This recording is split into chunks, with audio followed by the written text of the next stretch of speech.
Today is Saturday, November 24th, and today we're going to be hiking La Cangreja Waterfall in Costa Rica. For a full hike review of La Cangreja Waterfall, you can check the link below. Right. Some quick notes: it's 700 colones a person to enter the park.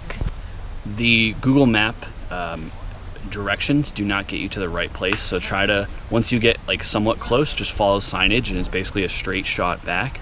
It's about 12 kilometers each way to the falls. There are 2 waterfalls along the way this way. Once you're in the park, you can do some other hiking, so if we have time, we'll get to that as well. It's a fairly straightforward hike, basically a straight shot out and back, and then we'll show you the turn for the second waterfall. Let's go. One quick note about this: if you do want to go to La Cangreja Waterfall, you have to get here before 12 in the afternoon. If you come here after 12, they won't let you in because it's too far to get back in time for the 4 p.m. park closing. So keep that in mind when you're making travel plans.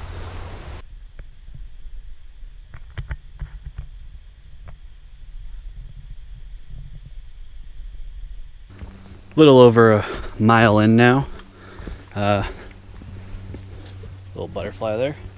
Much more of a standard hike than Niagara Falls, which was, for those of you who saw that video, more of a 4x4 road. This is much more typical trail in the woods kind of scenario. Lots of cool trees in here too.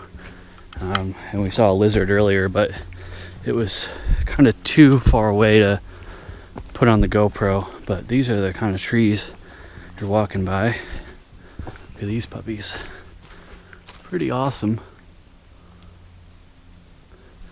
But in terms of footwear, it's pretty slick.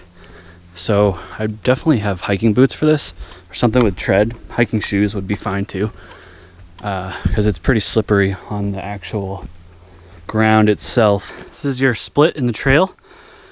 1.5 miles so far, so you have about basically another mile or so each way.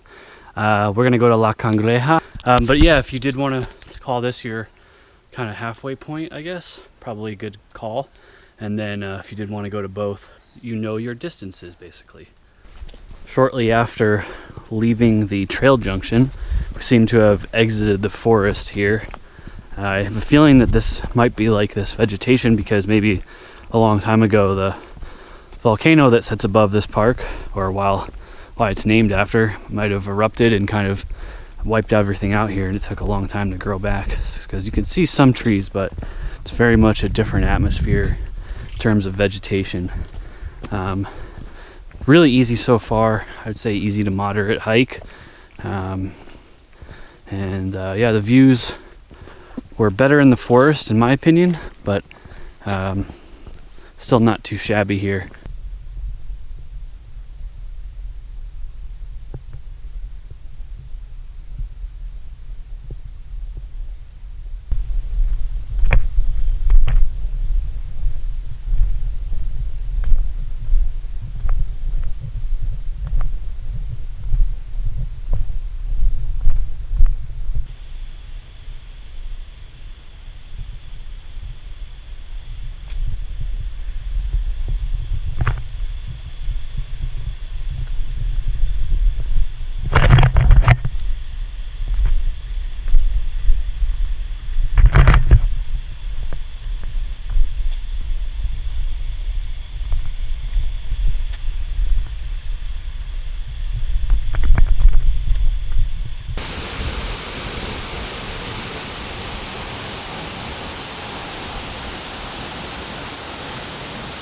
Alright, at La Cangreja Waterfall, right behind me here. So, to the trailhead, from the trailhead to here, about 3.5 miles. Only about 450 feet of elevation gain, so not too much. However, I will say on the way back, there'll be a lot of uphill, because the last bit that I was showing you, Jackie, coming down, was a lot of downhill to get to this little valley here. You can take a look at the almost sapphire blue water, and obviously the impressive falls themselves. I believe it's about 130 feet to the top of this one.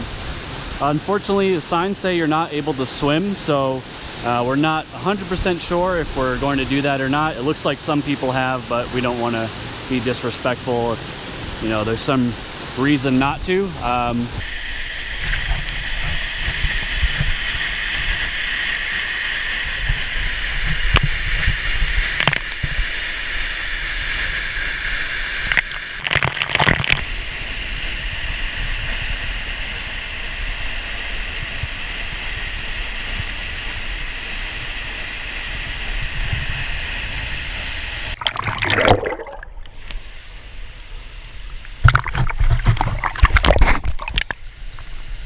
Back down at the visitor center here. So some final stats on this hike. It was about 7.4 miles round trip, and I would definitely say that the way back was more taxing or challenging than the way there. I guess you didn't realize how much descent you had going down to the falls, and then on the way back you just obviously had to regain all that. So about 1,400 feet total of elevation gain. So not a bad little hike there in terms of mileage versus elevation. Definitely would say that this is a moderate hike. Definitely bring some water, some snacks. I'd give yourself right around 4 to 5 hours at least to do this. We didn't end up going to Escondido Falls because we just ran out of time and we're enjoying the falls too much. So we did end up swimming a bit, and I know the sign said not to, so I think that's kind of at your own discretion. I'd be curious to see if there is an ecological reason. The water was very shallow, so from a danger standpoint, I would, you know, obviously if you do decide to do that, keep that in mind. I'm sure there'll be negative comments about that. You know, it was a decision I made, and hopefully it didn't have a negative effect on the environment here. We were talking to some locals who said they'd been here 4 times and went swimming every time. Not that that makes it better, but anyway. In terms of, I don't think you can bring dogs into this park.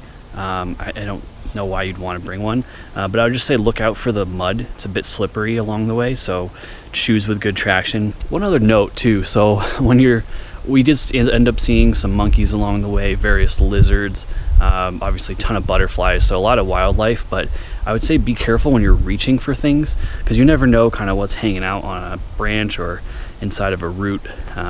Just a little bit precaution there when you're kind of working your way through the jungle. A couple of notes as a PS. I don't want to give away the secret, but if you're looking for something to warm you up from the cold water, you might want to check around the waterfall itself. And also, we just realized on the way out that we were supposed to pay $15 per person on the way in, so obviously we missed the check-in process. I would say that this national park is not overly clear about their processes here. The map is really awful too, so those are just kind of a couple of notes. Do some research beforehand, and I'll have everything in the link below that you need.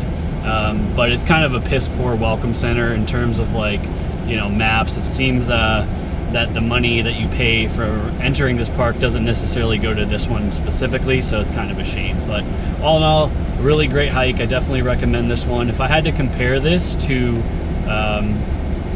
Nyaca Falls, it's not even close. Nyaca was way better. So that'll wrap us up from Cangreja Waterfall. For a full hike review of Cangreja Waterfall, you can check the link below. If you're not familiar with my channel, please give it a subscribe. I do hikes all over the world, although I am Colorado based, but lots more hikes in the future from future vacations, and give me a comment below if there's a hike you'd want me to review in the future. Thanks for watching, and we'll see you on the next adventure.